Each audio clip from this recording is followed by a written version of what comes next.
Praise Yahweh. Praise Yahweh. I'd like to thank everybody in advance for coming out for this small genealogical legend I'm going to put on today. So you have to stop and remember back. Even though it's written in the book of Timothy, 1 Timothy, when Paul wrote to Timothy, it says, don't worry about, don't get caught up in the Jewish fables or genealogies. But see, if you study out the word genealogies, that has to do with unfinished family registries after the time that Emmanuel spent his afternoon on a torture stake and 3 days in the grave, because all the dispersion and wherever Jacob Israel has ended up over this particular globe in the third dimension here, in this universe. See, we're just a small speck out here in all of Yahweh, God's creation, when He created everything alive. But then one day, He turned this particular residence in His galaxy into a prison planet. We've had problems ever since. We're going to start out when I get reading today. In the government book, you'd think of it as Gospels, Matthew chapter 1, verse 1. We're going to start out on the genealogical there. Today we're going to have a study about the girl from Moab. I'm Yahweh's Witness, Teacher Ray Bunzow, P.O. Box 143, Roscommon, Michigan, 48653, U.S. of A. And today's January 15th, 2011, 2 days before the first holiday of what they call this New Year, which in 12 weeks will be a New Year. But due to the confusion and the mass misrepresentation of facts, the taking away of wisdom and understanding, here we are, 3 or 4 weeks into the dead season, and everybody wants to call it a new year when we are just ending the old year, 5771 Masoretic. Right. So, here we are. The girl from Moab. Did you ever stop to think? Here's a story now. Let's start out with a story today. There was this fellow one day, he gets out of work and he's driving home. The wife calls him up on the cell phone. Hi, honey. To stay off the interstate today on your transit home. There's somebody driving the wrong way. He says, oh, you're right, dear. I'm already there and there's thousands going the wrong way. Duh. Okay. Some days,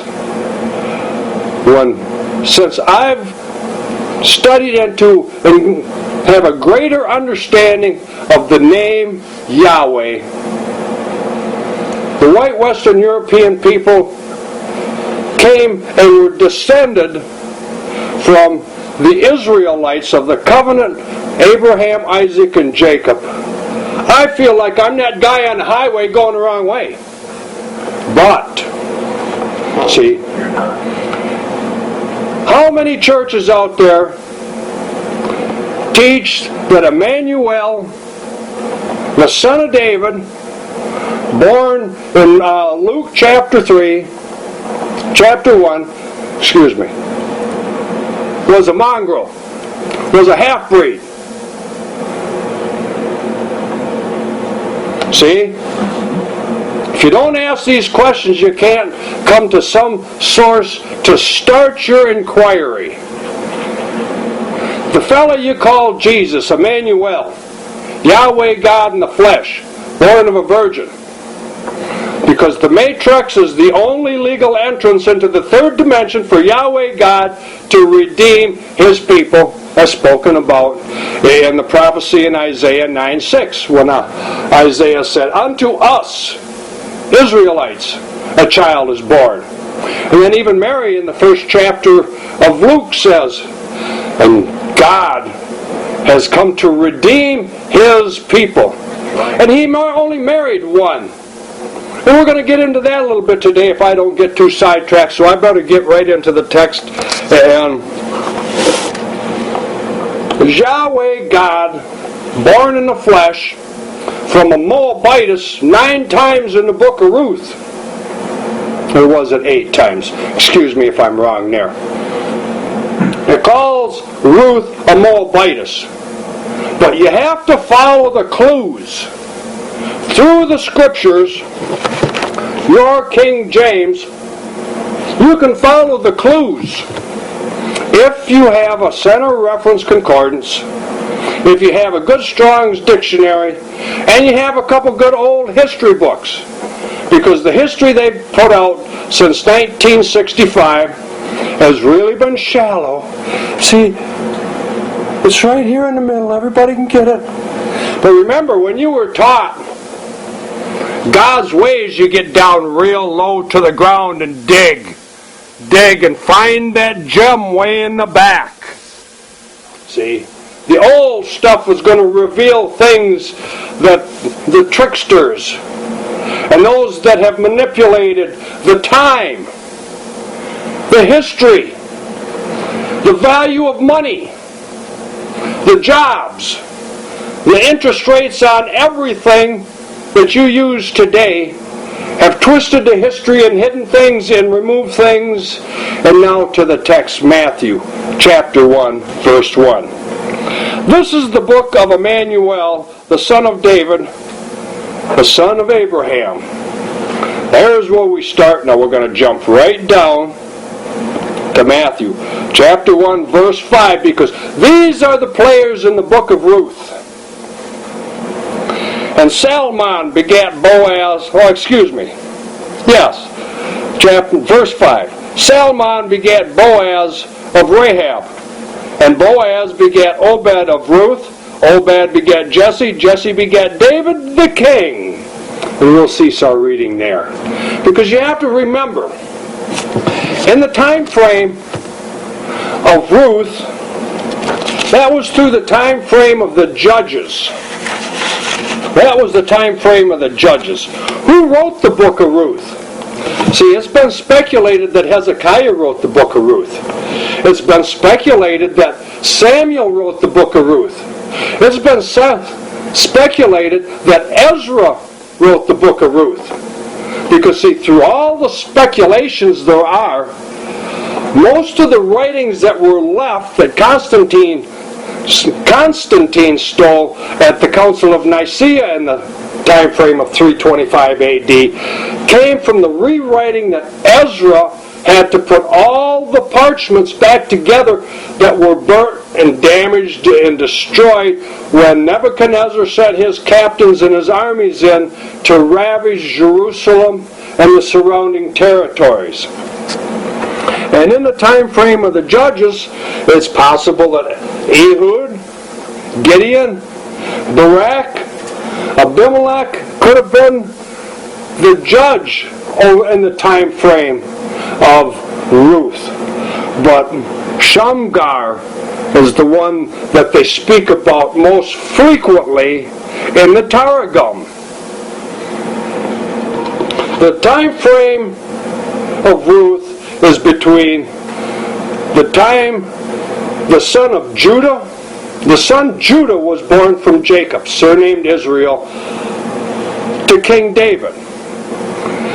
676 years between the two patriarchs.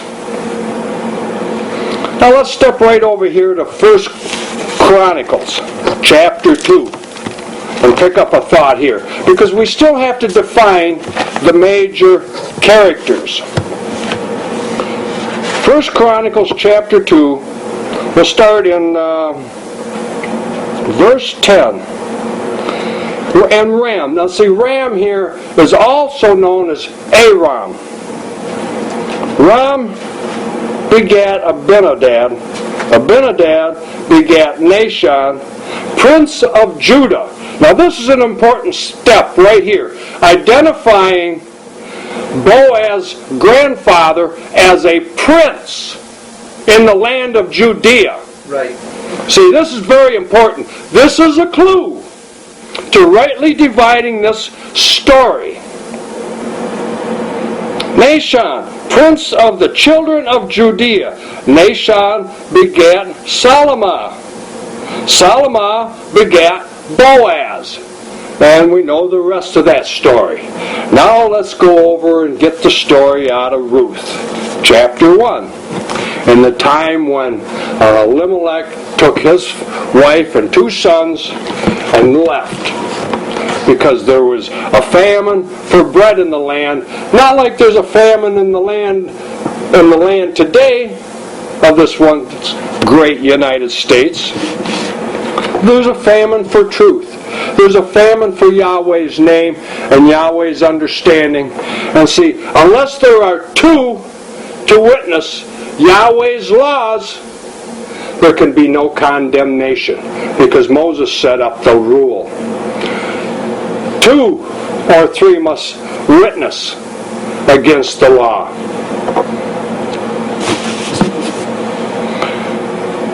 The book of Ruth, chapter 1, verse 1. Now it came to pass in the days of the judges that there was a famine in the land, and a certain man of Bethlehem, Judea, went to travel into the country of Moab. He and his wife and his 2 sons. And the name of the man was Elimelech. The name of his wife was Naomi. And the name of the 2 sons was Mahlon and Chilion, Ephrathites of Bethlehem, Judea. And they came into the country of Moab and continued there. Elimelech, Naomi's husband, died, and she was left with her 2 sons. And they took them wives of the women of Moab. The name of the one was Orph, and the name of the other was Ruth, and they dwelt there about 10 years. And Mahlon and Chilion died. These are the sons, both of them. And the woman was left with her 2 sons, was left of her 2 sons and her husband. Then she arose with her daughters-in-law that she might return to from the country of Moab, for she had heard that Yahweh had visited His people in giving them bread. Now see, it's stated right here, Yahweh has visited His people. So He's brought physical food back into the land of Judea. And see, this is one of the great, of the 10 famines that was spoken about, and that's a lesson for another day. Well, wherefore Naomi went forth out of the place where she was, and her 2 daughters-in-law went with her, and they went on their way to return to the land of Judea. And Naomi said unto her 2 daughters-in-law, Go and return unto your families. And Yahweh deal kindly with you as you have dealt with the dead and with me. And Yahweh grant you that you may find rest, each of you in the house of your husband. Then she kissed them, and they lifted up their voices, and they had a very emotional experience. And they said unto her, Surely we will return with thee unto thy people. And Naomi said, Turn again, my daughters. Why will you go with me? Are there yet any sons left in my womb, that they may be your husbands? Turn again, my daughters, go your way, for I am too old to have a husband. If I should say I have hope, if I should have a husband, also tonight should I bear twins. Would you wait for them till they were grown? Would you stay for them from having husbands? Nay, my daughters, for it grieveth me much for your sake that the hand of Yahweh has gone out against me. And they lifted up their voices, and they had an emotional experience again. And Orpah kissed her mother-in-law, but Ruth stayed with her mother-in-law. Ruth said, Behold, Naomi said, Thy sister-in-law is gone back unto her people, and unto her gods, and her religions, and her idols. Return you also after your sister-in-law. And Ruth said, Entreat me not to leave thee, or to return from following after thee. For whatever thou goest, I will go. Wherever thou lodgest, I will lodge. Where thy people are, are my people, and Yahweh is my God. Ooh, that's right. Where thou diest, they'll bury me, and there will I be buried with you. And Yahweh do so to me, and more also, if aught but death part us. When Naomi saw that Ruth was steadfastly minded to go with her, then she left speaking unto her. So the two went and came into Bethlehem, and it came to pass when they were come to Bethlehem that all the city was moved about them. They all came together to great welcoming to Naomi because she had a great family name. Because remember, her husband's uncle was a prince. What? And the city came and moved in around, is this Naomi? And Naomi said unto them, call me not Naomi, but call me Mara, for Almighty Yahweh hath dealt very bitterly with me. I went out full, and Yahweh hath brought me home again empty. And when they call, why then call me Naomi, seeing Yahweh has testified against me, and the Almighty has afflicted me? So Naomi returned, and Ruth, the girl from Moab, her daughter-in-law with her, which returned out of the country of Moab, and they came to Bethlehem in the beginning of the barley harvest. Now remember, this is barley. This is in the time frame 1312 BC. In those days, barley was harvested like a winter wheat. Right. Just between the time of Passover and first fruits. And Naomi had chapter 2 of Ruth. And Naomi had a kinsman of her husband, a mighty man of wealth. See, he's also in line for this prince in this kingship. A mighty man of wealth of the family of Elimelech. And his name was Boaz. And Ruth, the girl of Moab, said unto Naomi, let me now go to the field and glean ears of corn. Now wait a minute now. This book's supposed to be perfect. Every word's right. Every word's correct. Now how is it right over here they say barley, and now just 2 verses later it says corn? What is it? Barley. Study and do your own homework. Thank you. See, the barley in that day, the way it was on the stalk that held it up, it looked a lot like corn. Well, it could have been called corn. But see, this is the way, through the use of different terminology, your thinking can get off track. So was it corn or was it barley? What does the Strong's tell you? How does Adam Clark from 1828 work this out? And that was a 7th edition. And behold, Boaz came from Bethlehem and said, verse 4, from Bethlehem and said unto the reapers, Yahweh be with you. And the helpers answered, Yahweh bless you. Then said Boaz unto his servants that was set over the reapers, now whose girl is this? And the servant that was set over the reapers answered and said, it is the girl of Moab that came back from Naomi out of the country of Moab.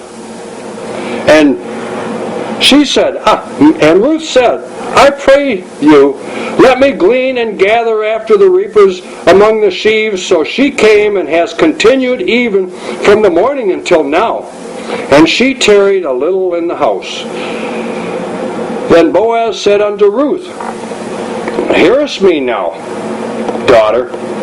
Go not to glean in another field, neither go from here, but abide here close by all my women.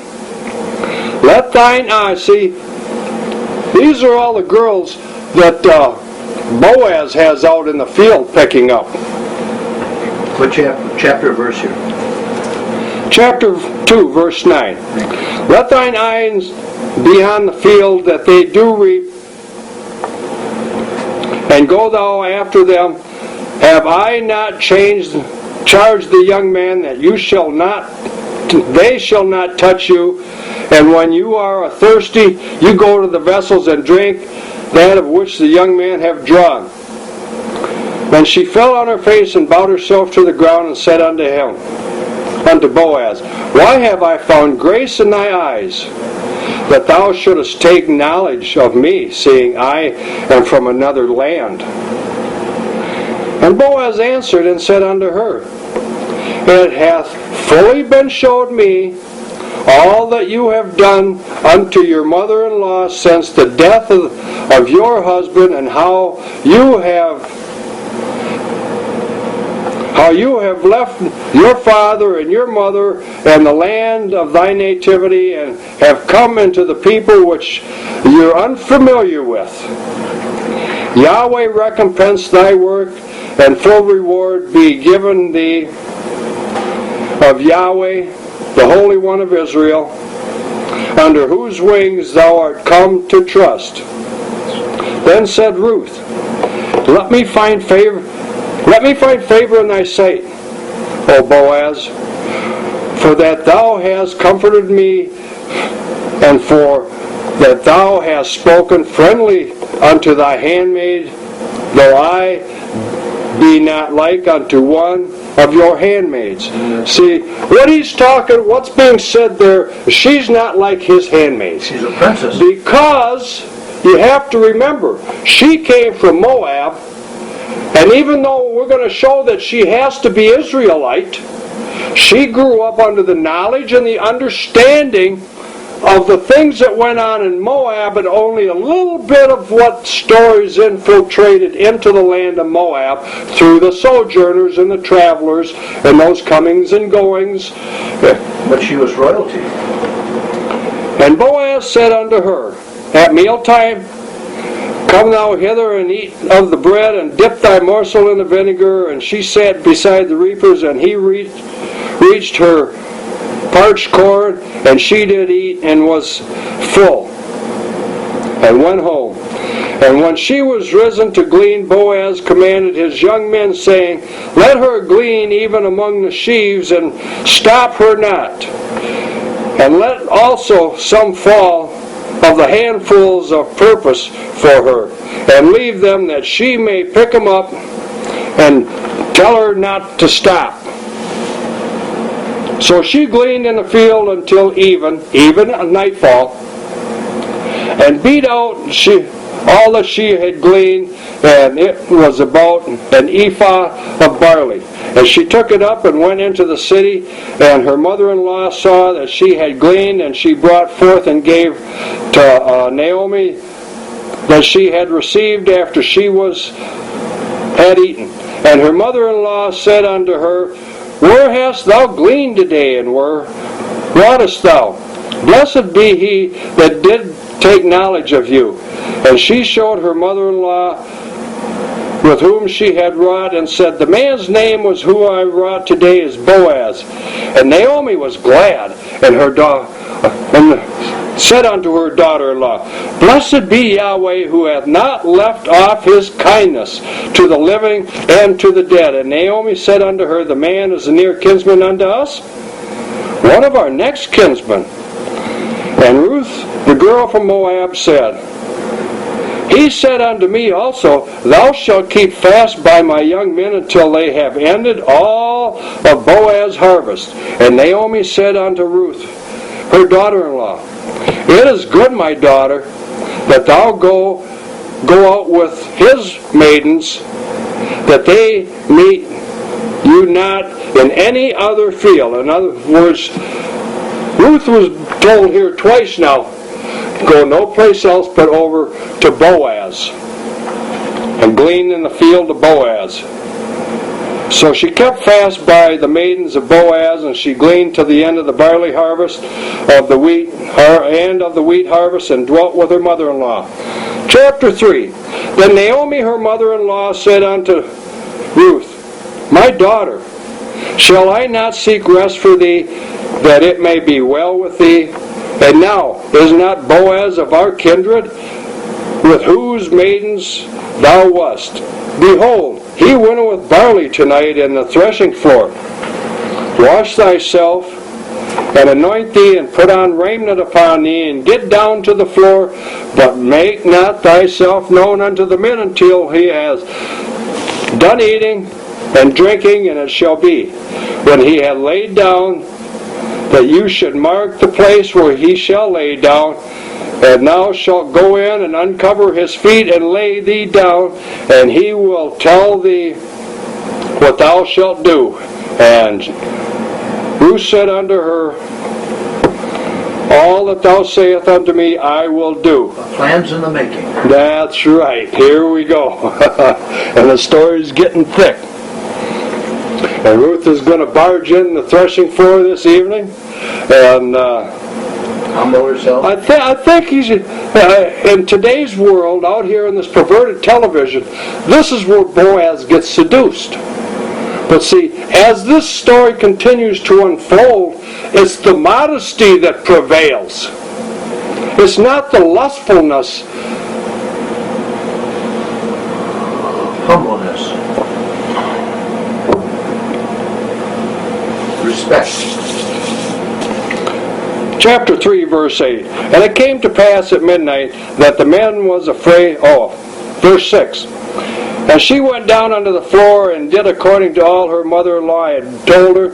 And when Boaz had eaten and drunk, and his heart was merry, and he went to lie down at the end of the heap of corn, she came quietly and uncovered his feet and laid down at his feet. And it came to pass at midnight that the man was afraid, and he turned himself, and behold, a woman lay at his feet. And he said, Who art thou? And she answered, I am Ruth thy handmaid. Spread forth thy skirt over thy handmaid, for thou art a near kinsman. See the skirt, spread out the skirt. That's what Yahweh says he's going to do to his people that are obedient. Not everybody.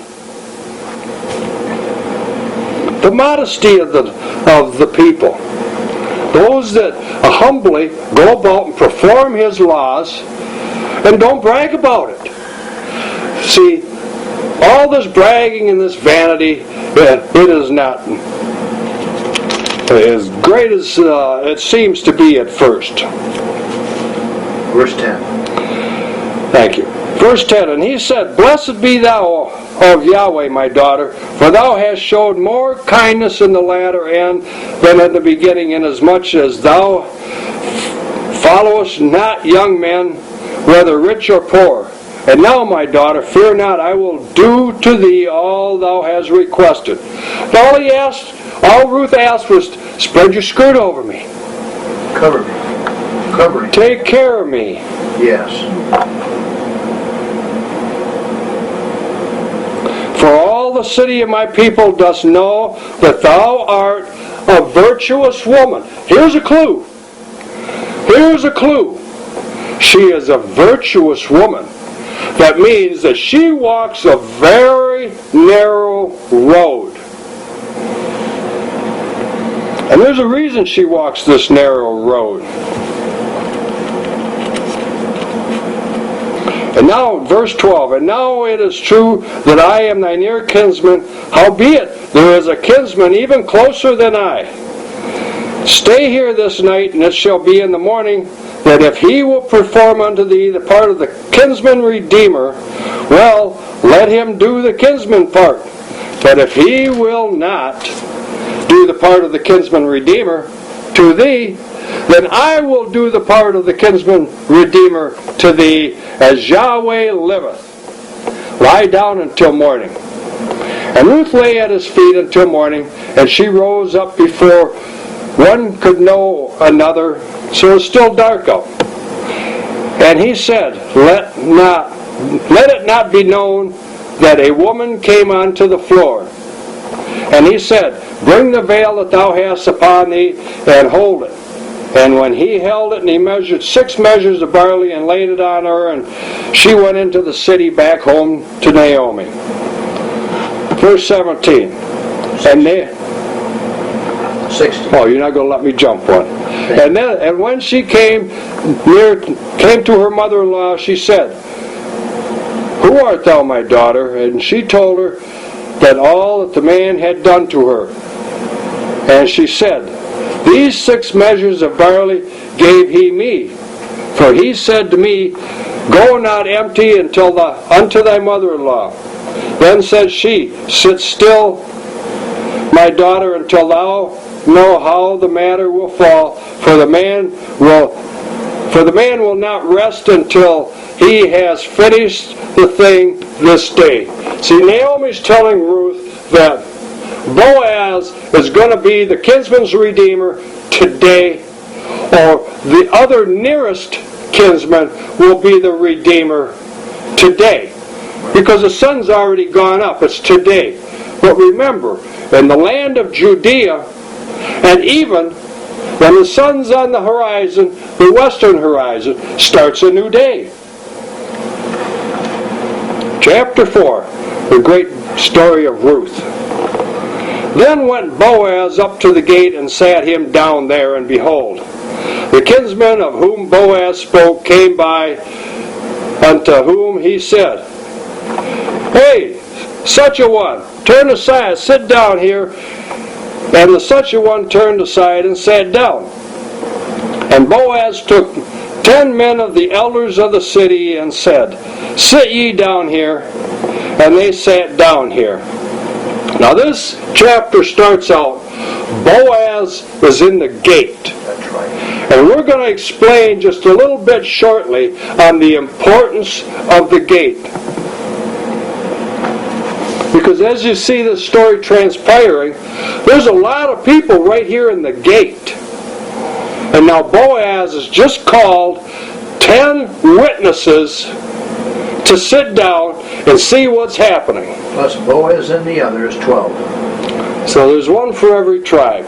The jury. And see, now, in today's society, you would have a plaintiff and you'd have a defendant. And you'd have the attorney, Mr. Botherer, going up against the defendant's attorney, Mr. Newsom, and Bother would be Newsom, until it took nearly months and months to manage to the end of an ordeal. But in the Israelite society, they get it done right now, because integrity and virtue and honor are right in the front of the list. Ruth chapter 4 verse 3. And now he said unto the kinsman, Naomi, that is come again out of the country of Moab, selleth a parcel of land which was our brother Elimelech's. And I thought to advertise thee, saying, Buy it before the inhabitants and before the elders of our people. If thou wilt redeem it, redeem it. But if thou wilt not redeem it, then tell me, that I may know. For there is none to redeem it besides yourself, and myself are after you. And he said, Oh, I'll redeem it. Then said Boaz, What day you buy the field of the hand of Naomi, you must, clue here, must, buy it also of Ruth, the girl from Moab, the wife of the dead, to raise up the name of the dead upon his inheritance. And the kinsman said, Oh, wait a minute. I cannot redeem it for myself, lest I mar my own inheritance. Redeem thou my right to thyself, for I cannot mar my inheritance. See, now here we go. This man's already has children for his inheritance. Right. Now if he raises up a son from the girl of Moab, which would ultimately take over a part of his inheritance to his already children. Right. So he refuses to take anything and share outside his immediate family, but because this unspoken of individual here, unnamed individual here, knows Boaz is childless. So he turned it back to Boaz. Right, and so he says, no, I can't redeem it. Now this was the manner in the former time in Israel concerning redeeming and concerning changing, for to conform all things. A man took off his shoe and gave it to the neighbor, and this was his testimony in Israel. So the man gave his shoe to Boaz as a receipt that this deal is done. But see, that's not the same as if a man marries a woman in Israel and he dies without children. The next brother in line is to raise up seed to his brother. But if he refuses to do that, the woman takes the brother to the gate, the courts, and tells the courts and the elders what's going on, and she looses his shoe, takes his shoe off, slaps him in the face, and he's called the man with a loose shoe the rest of his life because he did not raise up seed in honor of his brother. Right. So there was two things with the shoe. Testimony. This is the testimony of the receipt that a transaction has transpired here today. And they throw a shoe in Iraq yet. And they come to America and then they beat on podiums with shoes. Khrushchev. And see, all these other nations understand the very importance of using the action of a shoe. Now there's a message for a whole other day. That's right.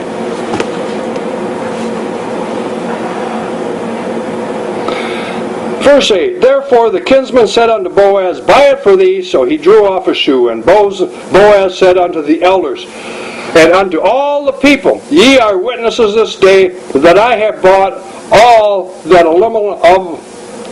was Elimelech's, and all that was Shilon's and Mahlon's of the hand of Naomi.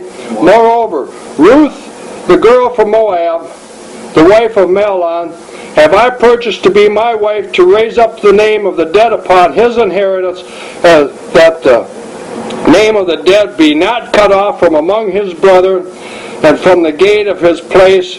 Ye are witnesses today. Now, did anybody dispute this in this story? Not yet. Wow. And see, it would be very important, because that's what the elders were there for. If there was a dispute, the elders would step up and they'd stop the proceedings right here before the shoe was passed. This is court being held. And all the people that were in the gate and the elders said, we are witness. Yahweh make the woman that is come unto thy house like Rachel and like Leah, which two did build the house of Israel, and do thou worthy in Ephratah, and be famous in Bethlehem, and let thy house be like the house of Pharez, whom Tamar bore unto Judah, of the seed which Emmanuel shall give thee of this young woman. Boaz took her. Now see, there's a blessing to the upcoming marriage. Now, if there wasn't going to be a blessing here, then this ceremony would have stopped. Boaz could have still purchased the land, but he could have rejected the woman because of certain peculiarities that we're going to get to. So Boaz took Ruth, and she was his wife, and when he went unto her, Yahweh gave her conception, and she bare a son.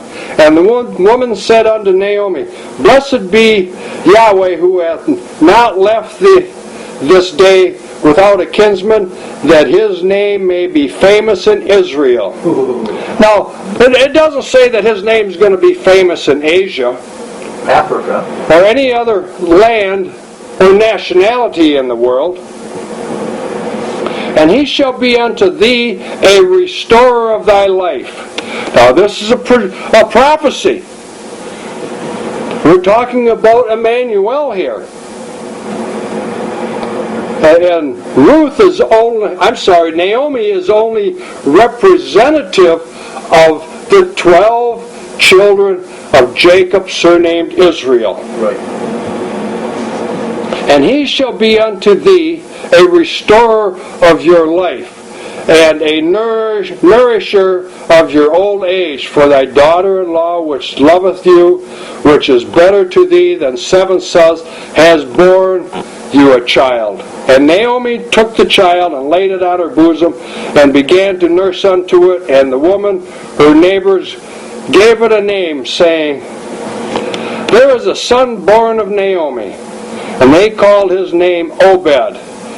And he is the father of Jesse, the father of David. And these are the generations of Perez, the king line. See, remember, the king line always runs through the tribe of Judah, right up until Queen Elizabeth, and now the scepter has been passed to the others.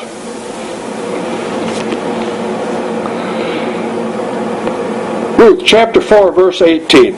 Now these are the generations of Perez. Perez begat Hezron. Hezron begat Ram. Ram begat Aminadab. Aminadab begat Nahshon. Nahshon begat Salmon. Remember, Nahshon is the prince of Judea. Right. Salmon begat Boaz. Boaz begat Obed. Obed begat Jesse. And Jesse begat King David, the apple of Yahweh's eye, a pure seed line. Yes. End of story. But now we have to follow the clues. Next, please. See, we're going to look at virtuous woman here. Now, this is that's on the screen here. It's the cover page to the Bible and Holy Scripture. See, this is an Old English U. Scriptures contained in the Old and the New Testament. Oh, please. This is a Geneva Bible printed in MDLX, otherwise 1560. Next, please. Now these are pages that have came out of a Geneva Bible. This is the particular book that the Baptists, the Puritans, and the Quakers got put in jail for in England starting in 1612 when they refused the King James edition of the Bible. Now right here we're in the book of Ruth, and right down here, oh please, slide it in. Yes, thank you. Right in here where it says, tarry tonight, and when morning is come, if he will do the duties of the kinsman to thee. Now over here, you can't quite read this, so I've blown this up. Next, please. Just to show this just a little bit more clearly, what's being taught to our people in Europe in 1650. If he will take the role, if he will take Ruth, his wife, by rule of authority according to God's law, Deuteronomy 25:5, which says, well, let's not go there yet. Next, please. Well, we're going to talk about the gate next. We're going to talk about the gate next. I'll straighten those out later. Dictionary of the Bible by John B. Davis. Up, please. He's a PhD, a DDD, and an LLD. Now, this is a newer rendition of 1921, Westminster Press in Philadelphia. Next, please. This is the definition out of his book for gate. Gate. A walled city or place, a gate was sentinel for the egress of the city. Right down in here, it talks about Ruth. Fourth line up from the bottom. legal transactions conducted and witnessed and judgment pronounced, as in Ruth. Right. Chapter 4, verse 1 through 11. Next, please.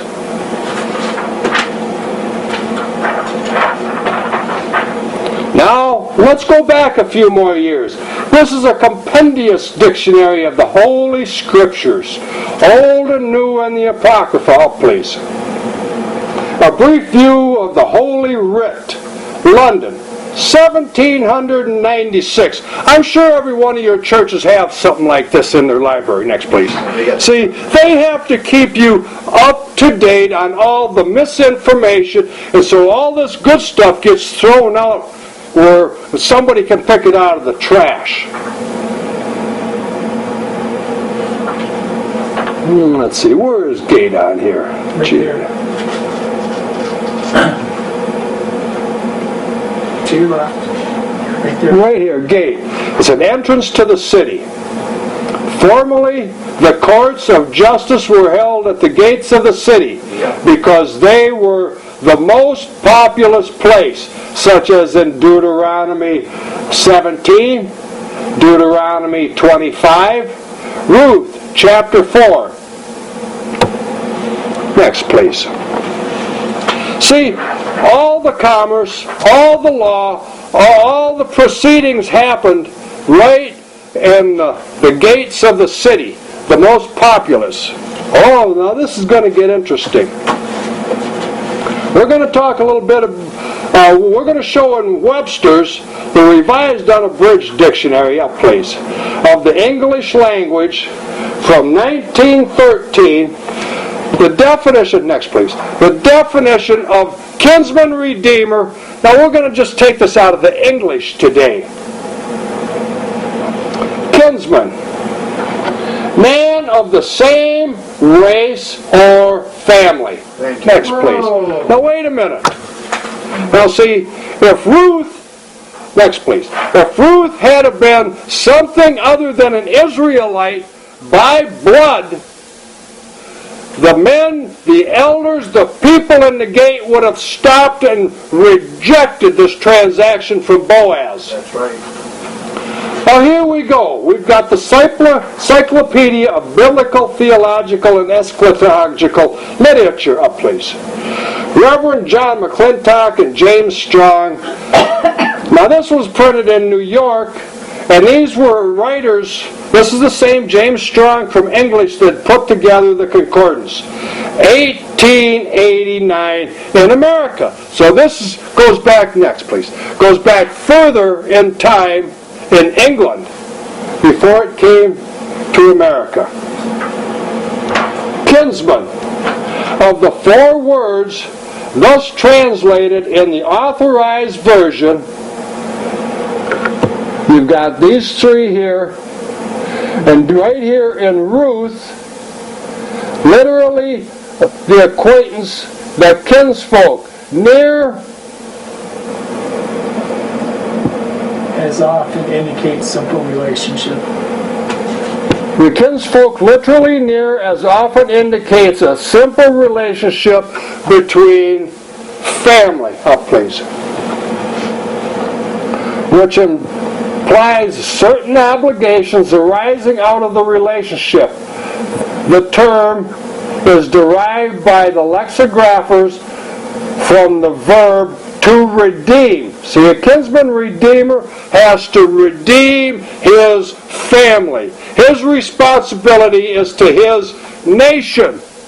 The nation, the word nation is the root word to nationality. And that's simple.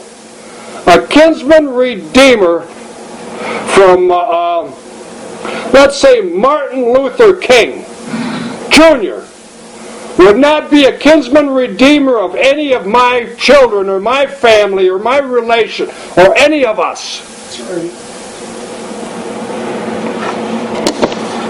What do I have next there? Is that about it? Thank you. All right, now let's get in. Let's get into it. This is the law. This is the history. This is the poetry of the Israelites. Now let's set this up that show the law. Let's step back a few years. See, we're talking about 1312 BC here. Let's go back to 1491 in Exodus chapter 34. And we're going to pick up a few lines here and there. And we have to put a nail all the way around this coffin so the mongrelization of Yahweh's name ceases.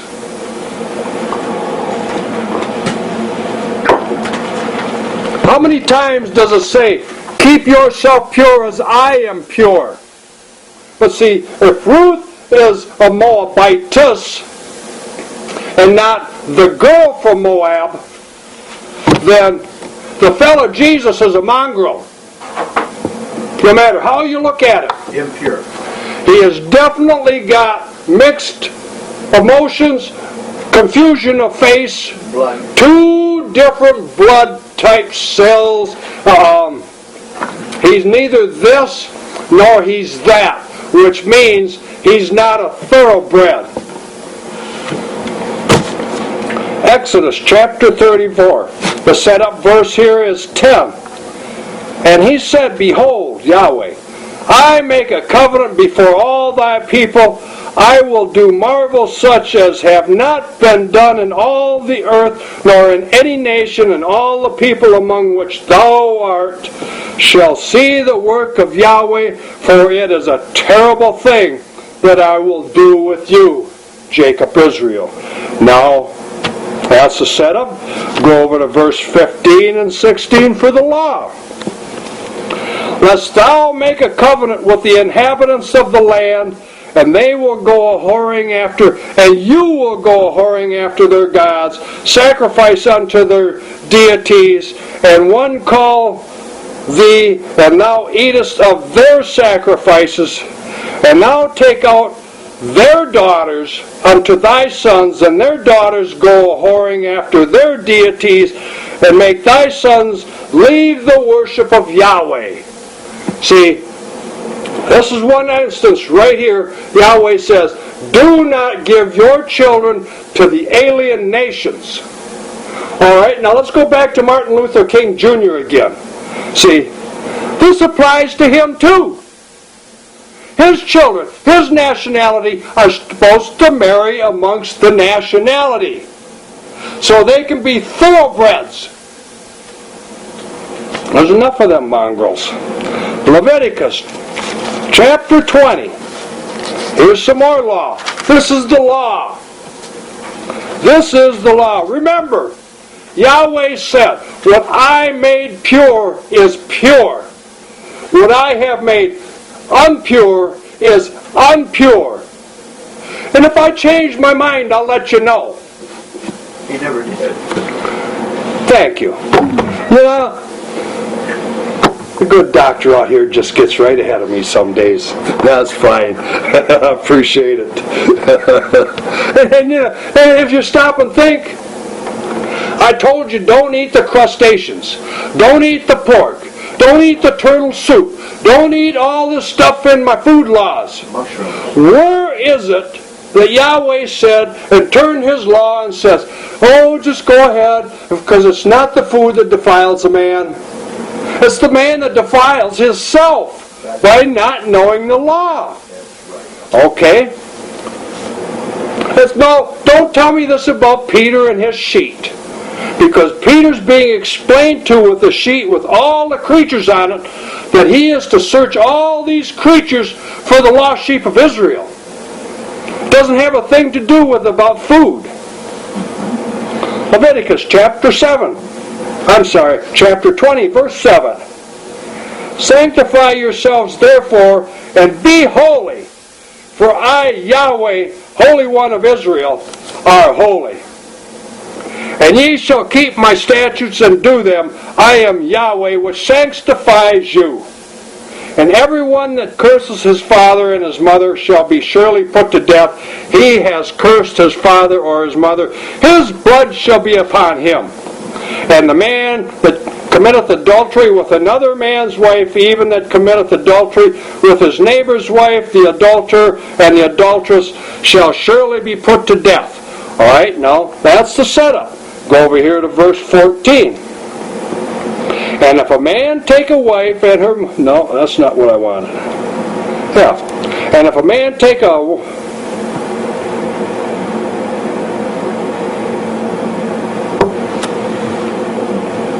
Verse 22. And ye shall therefore keep all my statutes and all my judgments and do them, that the land where I, Yahweh, will bring you to dwell therein will not spew you out. Wow, just go back here in Leviticus and read that 20th chapter and see why we're having earthquakes and thunderstorms that bring the water way up into the second and third floor on some of these aboriginal nations. Earthquakes, tornadoes out of season. Australia. Now just stop and think. Mudslides, fires. This land that we live on is in harmony with Yahweh until the people get out of harmony with Yahweh. And this land is designed to take Yahweh's vengeance on the people because they will not correct themselves. They'll follow all the Jewish fables Paul wrote to Timothy not to follow. They'll run all the rabbit trails. True.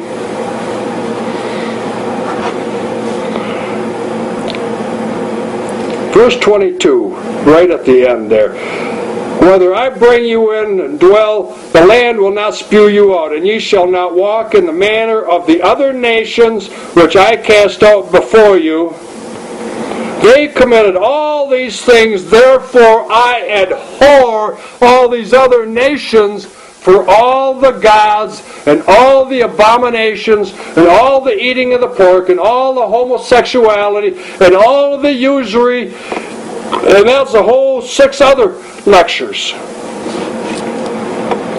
But Yahweh says right here, emphatically, I abhor all these other nationalities. Didn't he tell us that only Jacob, Israel has he loved? All right. 26. Keep going, huh? 26. Yes. Verse 25. And ye shall therefore put a difference between the clean beast and the unclean, between the unclean fowl and the clean fowl, and ye shall not make your souls abominable by beast or by fowl or be any manner of living thing that creepeth on the ground, which has separated from you as unclean. Right here, it's a health food law.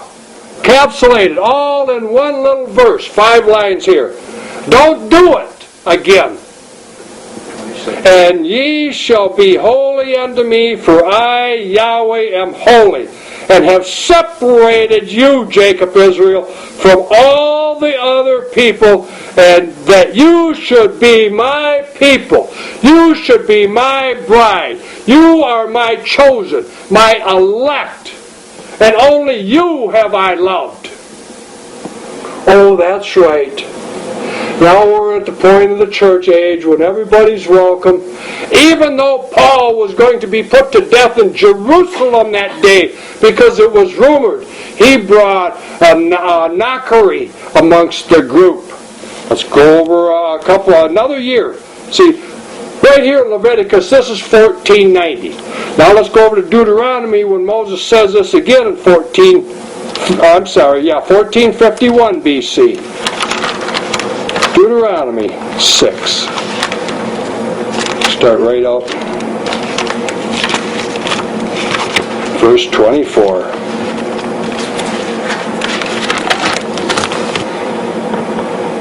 And Yahweh commanded us to do all these statutes, to fear Yahweh, the Holy One of Israel, for our good always, that He might preserve us alive, as it is at this day, and it shall be our righteousness, if, big word here, if we observe to do all these royal edicts before Yahweh, the Holy One of Israel, as He has commanded us. 7. Chapter 7.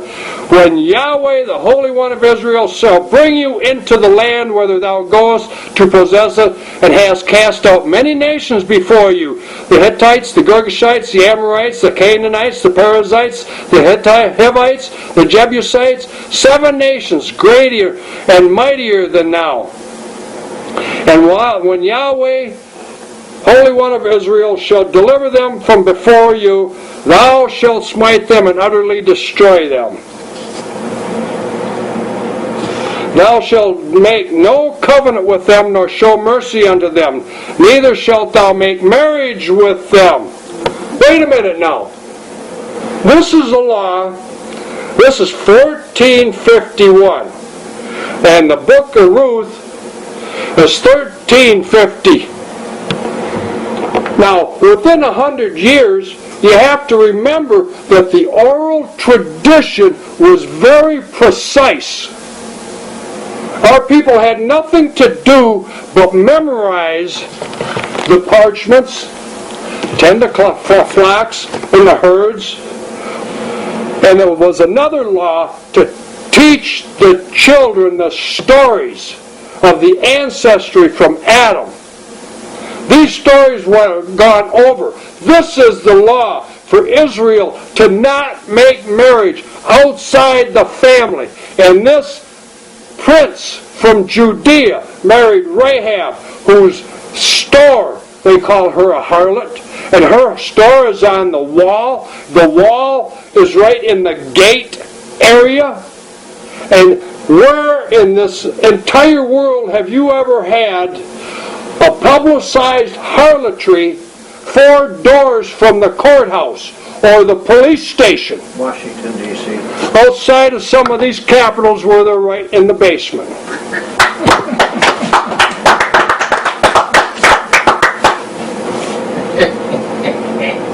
Verse 6, Deuteronomy 7. For thou art a holy people unto Yahweh, Holy One of Israel, and shall be special people unto Him above all the people that are upon the face of the earth. See, the prince of Judea could not marry a harlot. Rahab was a store owner. And Judea doesn't mean Jew. Thank you. Thank you.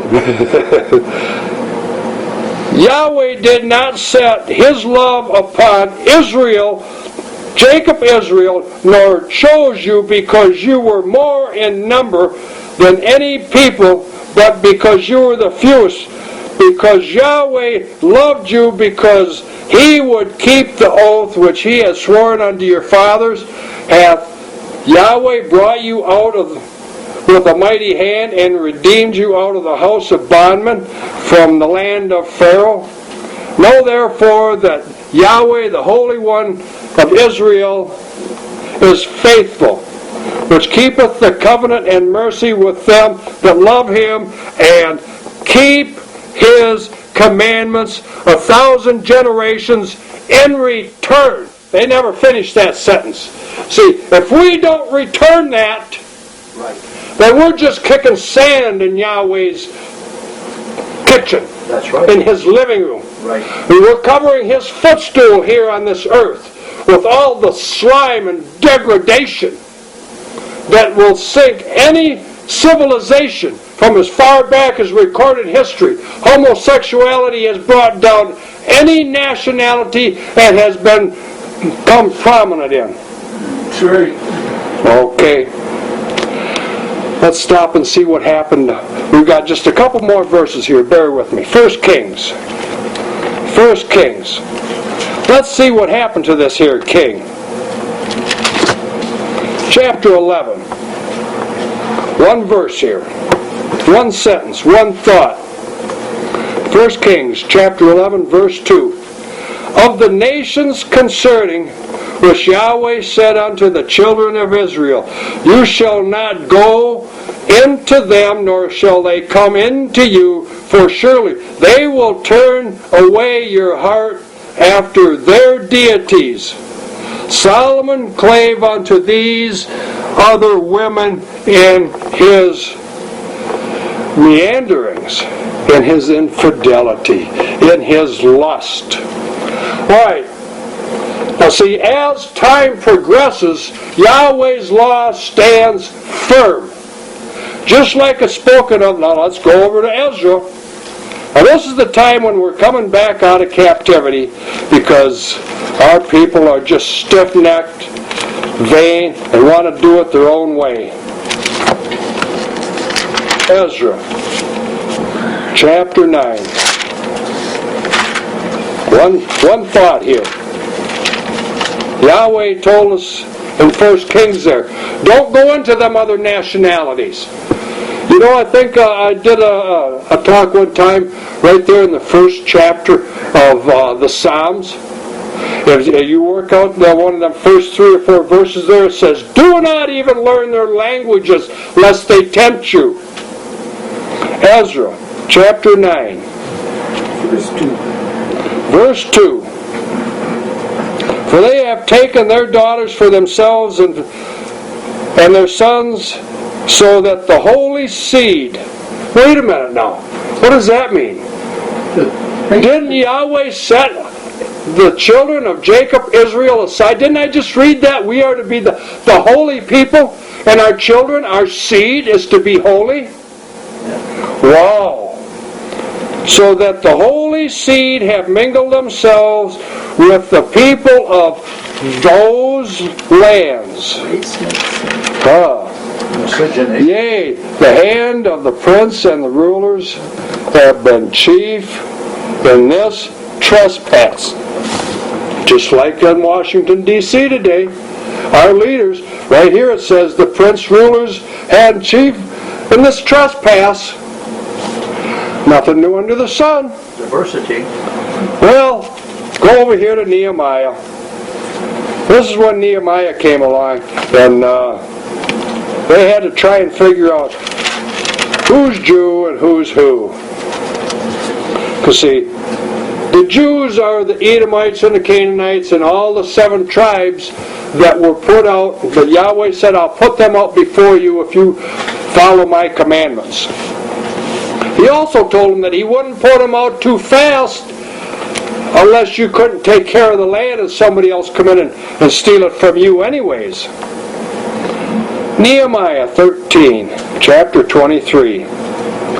In those days also saw I Jews that had married wives of Ashdod, of Ammon, and of Moab. And their children spoke half in the speech of Ashdod and could not speak. This you have to really watch here now.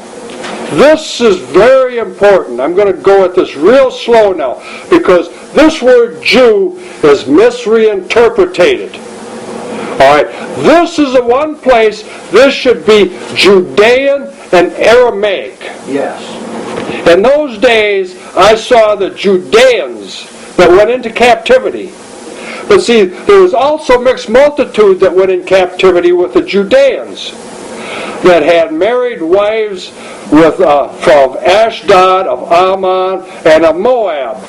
And their children spoke half the speech of Ashdod and could not speak the Aramaic language, but according to the language of the other nationalities. Okay, now watch this. I'm done with this. Now watch. See, in the tribe of Israel are the only ones that can truly enunciate the Aramaic. The Septuagint. All these Greek writings had to come about in the land of Judea after 172 BC to accommodate these outside nationalities that could not articulate the Aramaic, which is one way to understand. See, we have nationalities in this nation today can't even speak English to where you can understand them because they don't have the oral cavity to produce the articulation and the enunciation of all the intricacies of this the snake language. The English language is the language of the snake. As you've heard so much about, the Indians. The white man, he speaks with forked tongue, he's a snake. Well, it was easy. If you stop, you go back in the parchments, you do a search, and the Strong's Concordance, the word thorn shows up 6 times.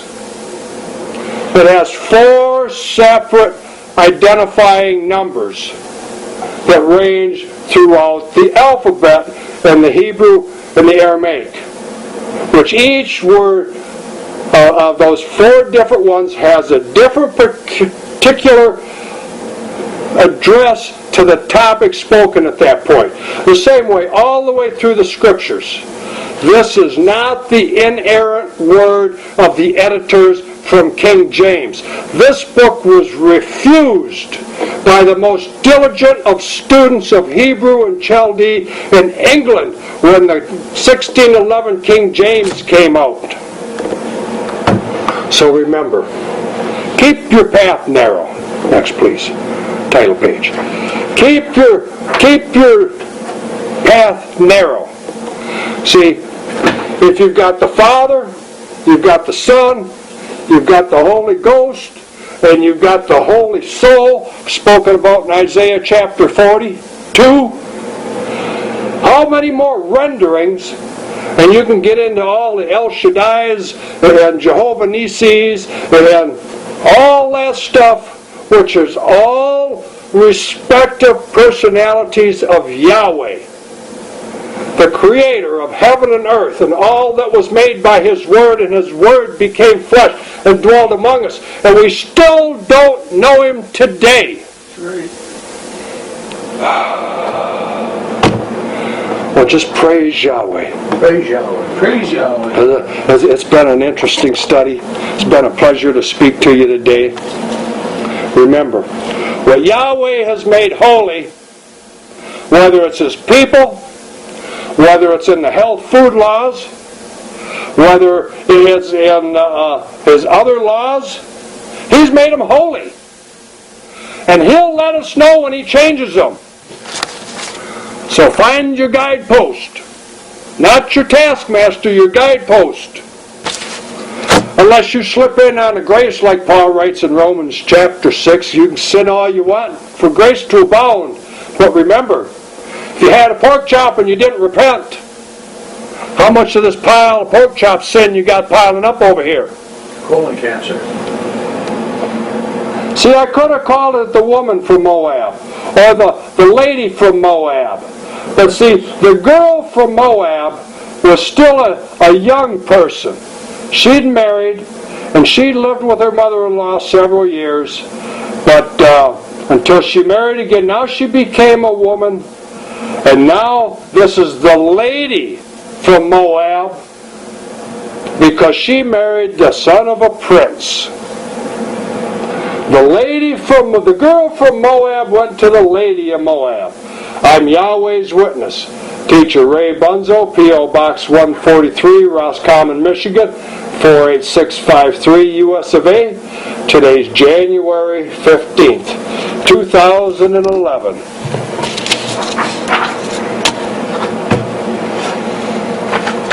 Oh, I just had a flash handed to me here. The gate. Strong's Concordance number is 1360.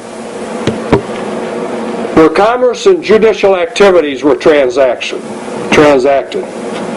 I'm sorry, 8179 for gate. 1360 for kinsman's redeemer. To redeem in your nationality. Now remember, the girl from Moab had to fall into particular scrutiny to become the wife of, in the king line, which could have been a king line from the progenitor Judah, Pharez. Boaz also happened to be a judge that sat in those gates at particular days, because he was the prince line. So Ruth was not a Moabitess, but she was the girl that became the lady from Moab. So think on these things. And remember the Geneva Bible, where it said that according to God's law, Boaz could not marry outside the family. That's right. End of story. Thank you for listening, and may Yahweh bless us into your existence.